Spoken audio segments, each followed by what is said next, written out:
Hello everyone. आज हम continue करेंगे लेक्चर 5 में, जिसमें हम बात करेंगे मार्कर असिस्टेड ब्रीडिंग के बारे में।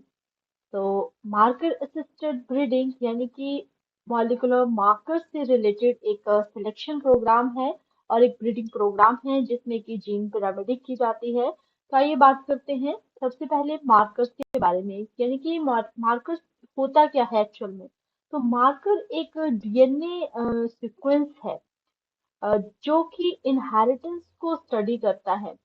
यानी कि यह जीन है इनहेरिटेंस को और जीन में होने वाली वेरिएशंस को स्टडी करता है, या तो मॉर्फोलॉजिकल लेवल पर अगर कोई भी मार्कर काम कर रहा है तो उसे हम कलर या फिर मॉर्फोलॉजिकल मार्कर्स कहेंगे।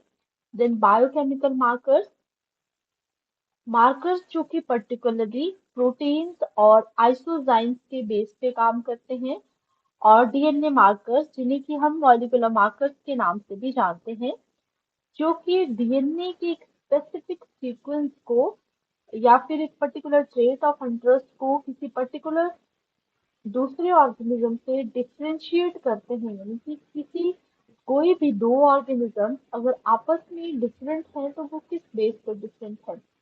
सबसे पहले हम मॉर्फोलॉजिकल मार्कर्स यूज करते थे, यानी कि हम कलर शेप साइज के अकॉर्डिंगली एक ऑर्गेनिज्म को दूसरे ऑर्गेनिज्म से डिफरेंशिएट कर पाते थे। सेकेंडली हम बायोकेमिकल मार्कर्स को भी यूज करते थे, जिसमें प्रोटीन्स और आइसोजाइम्स की मदद से बायोकेमिकली हम किसी भी जो ऑर्गेनिज्म है, यानी कि कोई भी ऑर्गेनिज्म दूसरे ऑर्गेनिज्म से किस तरह से अलग बिहेव कर रहा है और क्यों बिहेव अलग कर रहा है, तो उसके बारे में हम बायोकेमिकल मार्कर्स के बारे में भी जान सकते थे। और हमने इस तरह के मॉलिक्यूलर या फिर बायोकेमिकल मार्कर्स को भी यूटिलाइज किया अपनी डे टू डे स्टडी में। But now it's the year to use the molecular markers. Molecular यानी कि डीएनए लेवल पर कौन सा ऑर्गेनिज्म दूसरे ऑर्गेनिज्म से अलग बिहेव कर रहा है, क्या उसमें वेरिएशंस हैं, जेनेटिक वेरिएशंस हैं, तो उसे पता लगाने के लिए हम मॉलिक्यूलर मार्कर्स का यूज करते हैं। तो मार्कर्स के बारे में बात करते हैं, जैसे कि मॉर्फोलॉजिकल मार्कर्स, बायोकेमिकल मार्कर्स और मॉलिक्यूलर मार्कर्स। यानी कि ये मार्क करेंगे एक पर्टिकुलर ट्रेट ऑफ इंटरेस्ट को किसी भी पर्टिकुलर ऑर्गेनिज्म पे, और उसको आइडेंटिफाई करेंगे और उस पर्टिकुलर ट्रेट को लोकेट करेंगे, उसकी लोकेशन को स्पेसिफाई करेंगे। और वो मार्कर यानी कि वो जीन कौन सी ऐसी जीन है जो दूसरे ऑर्गेनिज्म से उसको डिफरेंट बना रही है, तो इसे हम मार्कर्स कहेंगे। Then molecular marker by the definition एक डीएनए सीक्वेंस रहता है जो कि पॉलीमॉर्फिज्म को शो करता है at the level of DNA.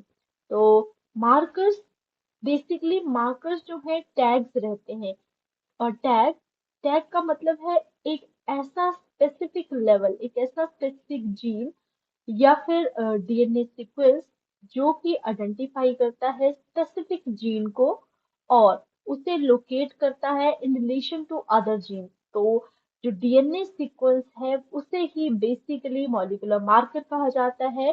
और यह मॉलिक्यूलर मार्कर्स जो हैं किसी भी जो आपका अमाइनो एसिड्स हैं या प्रोटीन्स हैं उनके साथ ज्वाइन नहीं करते या फिर कोई भी बॉन्ड की शेयरिंग नहीं करते हैं, तो इसलिए ये हम इन्हें मार्कर की तरह यूज कर सकते हैं। तो यहाँ पे वर्ड है पॉलीमॉर्फिक।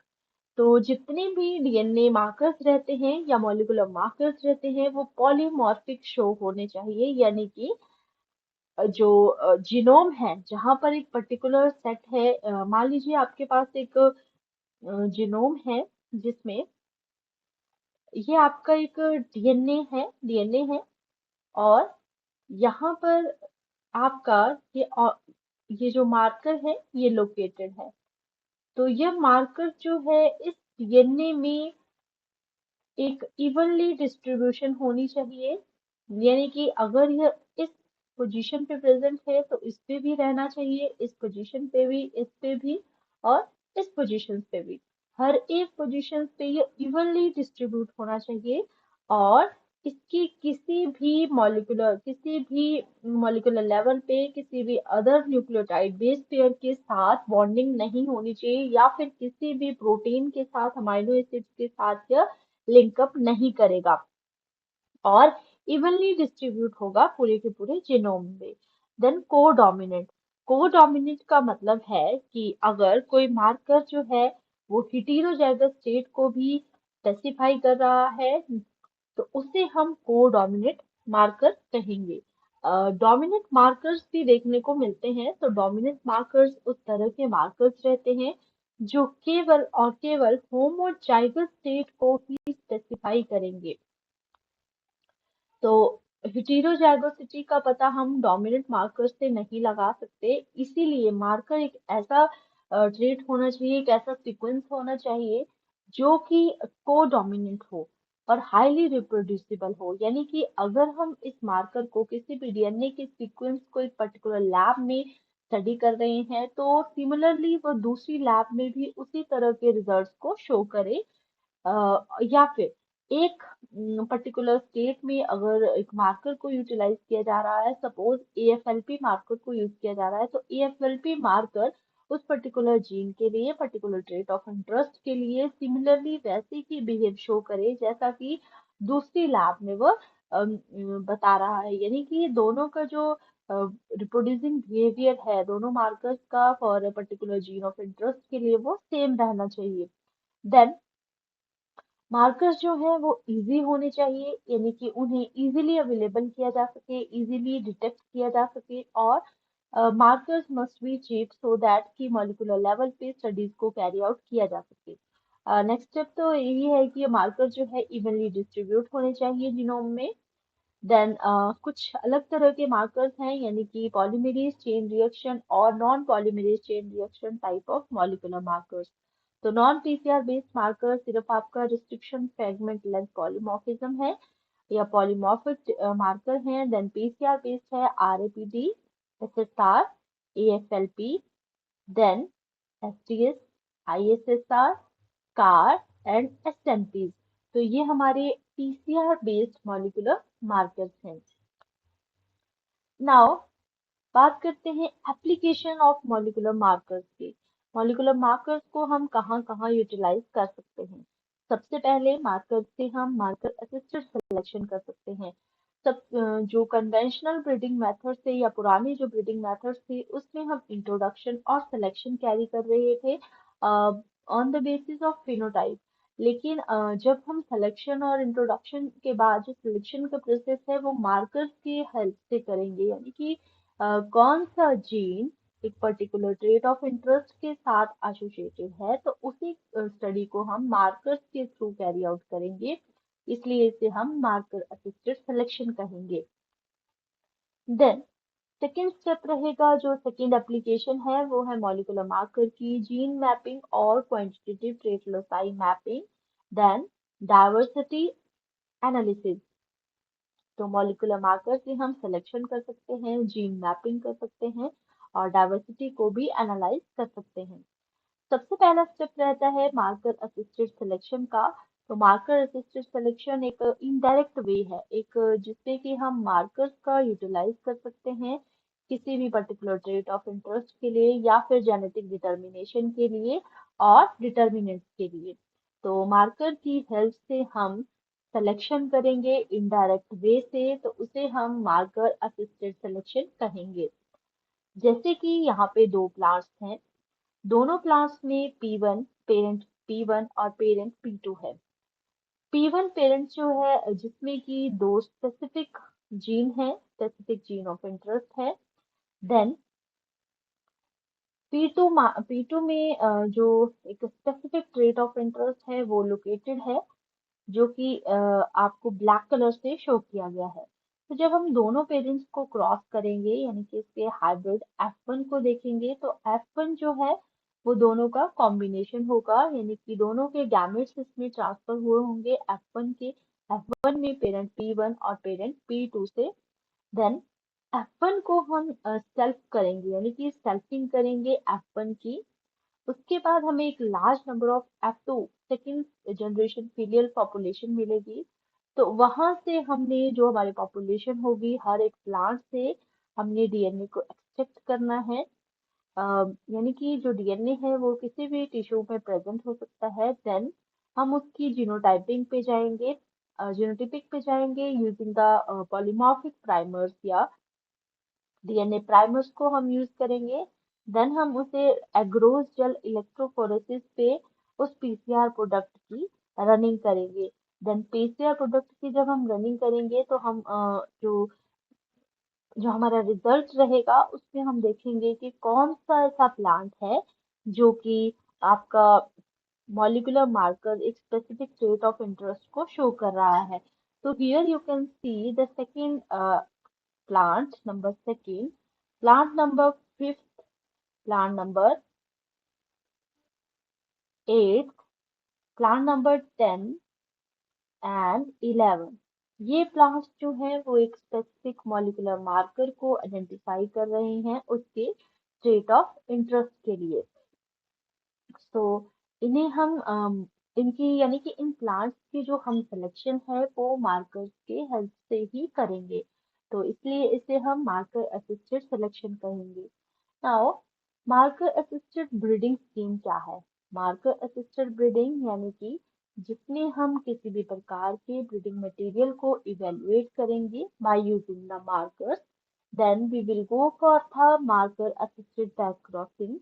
सिंपल बैक क्रॉसिंग में हम रिकरेंट पेरेंट को यूज करके बैक क्रॉस करके एक क्वालिटेटिव जीन ऑफ इंटरेस्ट को इंट्रोड्यूस करते हैं किसी भी पर्टिकुलर इलाइट कल्टीवार में या फिर एक ऐसे मटेरियल में जो अडेप्टेड मटेरियल है बट लैकिंग वन और two specific trait of interest.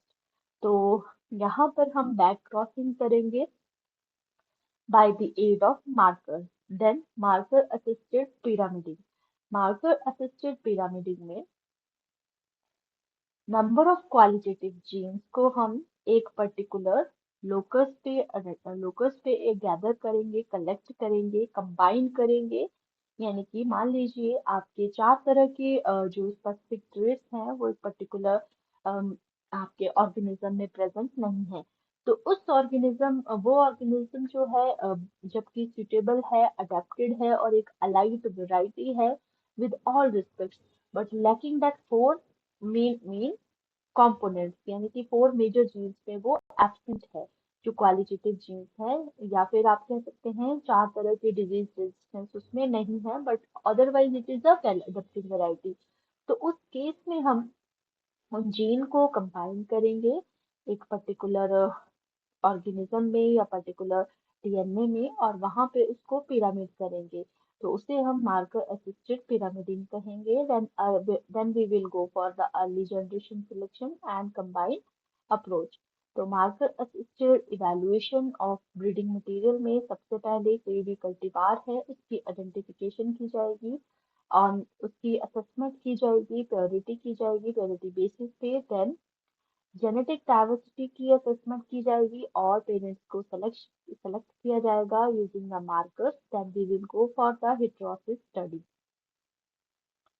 Then second step आएगा मार्कर असिस्टेड बैक क्रॉसिंग, जिसमें कि हम किसी एक जीन को या फिर कुछ 1 से 2 जीन को इनकॉर्पोरेट करेंगे एक वेल अडेप्टेड वैरायटी में।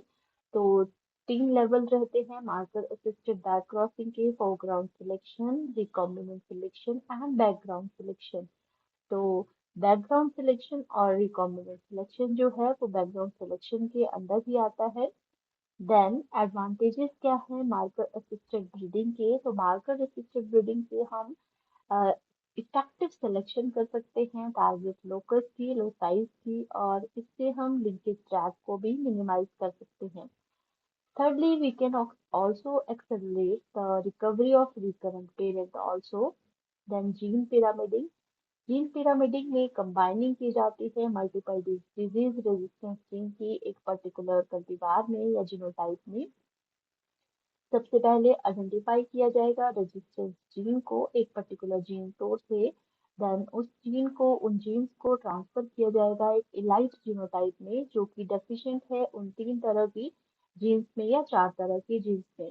Then backcross, double cross, 2 way cross या 3 way cross, then multiple cross से हम जो एफ1 आएगा उसको हम क्रॉस करवाएंगे with the recurrent parent. Then इस वे से हम एक आइडियल जीनोटाइप को गैदर कर सकते हैं by the fixation of that genotype.